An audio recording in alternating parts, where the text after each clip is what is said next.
उन्हाळी धमाका offer Shri Vinayak wheels private limited Kudal. सुझुकीच्या दुचाकी खरेदीवर आता मिळवा विक्रमी लाभ. ग्राहकांसाठी घेऊन आलो आहोत विशेष उन्हाळी सवलती, आकर्षक फायनान्स योजना, गाडीच्या किमतीवर 100% कर्ज उपलब्ध, नो हायपोथिकेशन सुविधेसह, व्याजदर फक्त 5.99% सुरू. ऑफर 1 एप्रिल ते 30 एप्रिल 2026 पर्यंत वैध. नियम व अटी लागू. राजापूर तालुक्यातील नाणार येथील प्रस्तावित बॉक्साईट प्रकल्पासाठी 20 आणि 28 मे रोजी होणारी जनसुनावणी प्रशासनाने रद्द केली आहे. स्थानिक आमदार किरण सामंत आणि 100% खातेदारांचा या प्रकल्पाला विरोध असल्यानं हा निर्णय घेण्यात आला असल्याची माहिती रत्नागिरीचे पालकमंत्री उदय सामंत यांनी पत्रकार परिषदेत दिली.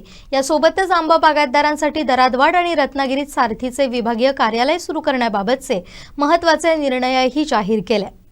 आज रत्नागिरीमध्ये 3 महत्त्वाच्या विषयांवर जिल्हाधिकारी कार्यालयामध्ये बैठक संपन्न झाली.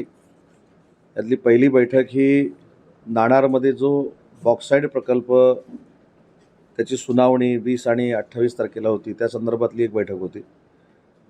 आंबा बागायतदार जे आहेत त्यांना कॅनिंगसाठी चांगला रेट मिळत नाही, ही एक तक्रार होती. त्या आंबा बागायतदारांची एक बैठक होती आणि सारथीचं विभागीय कार्यालय रत्नागिरीमध्ये सुरू करावं या मागणीसाठी एक बैठक होती. अशा 3 बैठका या ठिकाणी संपन्न झाल्या.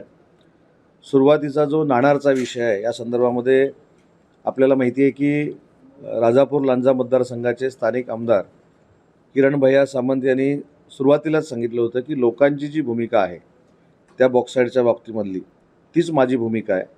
आणि त्याच्यानंतर असं एक चित्र निर्माण झालं की पंचायत समितीची राजापूरची आहे तिनं एकमतानं ठराव घातला की ही सुनावणी रद्द करा. आमदार महोदयांची तीच भूमिका होती आणि या संदर्भात आज आम्ही बैठकीचं आयोजन केलं होतं.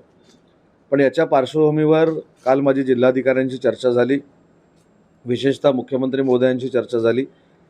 आज 100% तिथल्या खातेदारांनी, 1-2-4 किरकोळ सोडले तर सगळ्या खातेदारांनी विरोधाची पत्र ही कलेक्टर महोदयांना दिलेली आहे.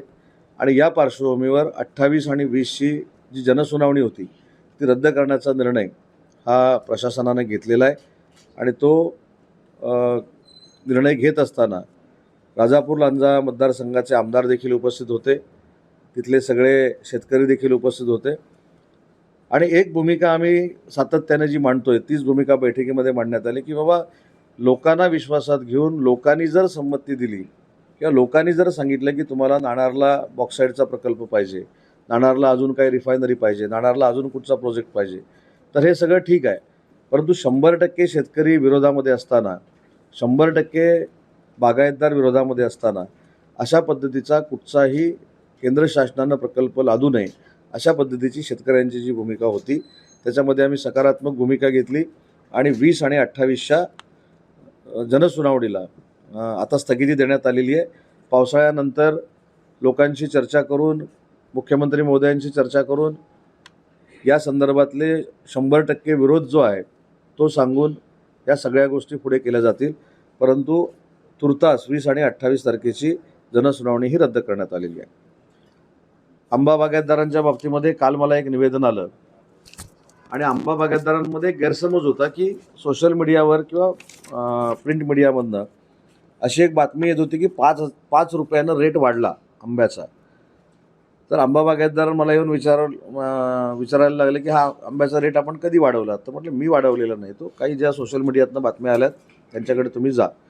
परंतु 1 रुपया वाढवण्याचा निर्णय काही झालेला नव्हता. हे ज्यावेळी आंबा उत्पादकांनी माझ्या निदर्शनास आणलं त्यावेळी आज मी एक्झॉटिक, देसाई कॅनिंग आणि आंबा बागायतदार यांच्या सगळ्यांची चर्चा केली.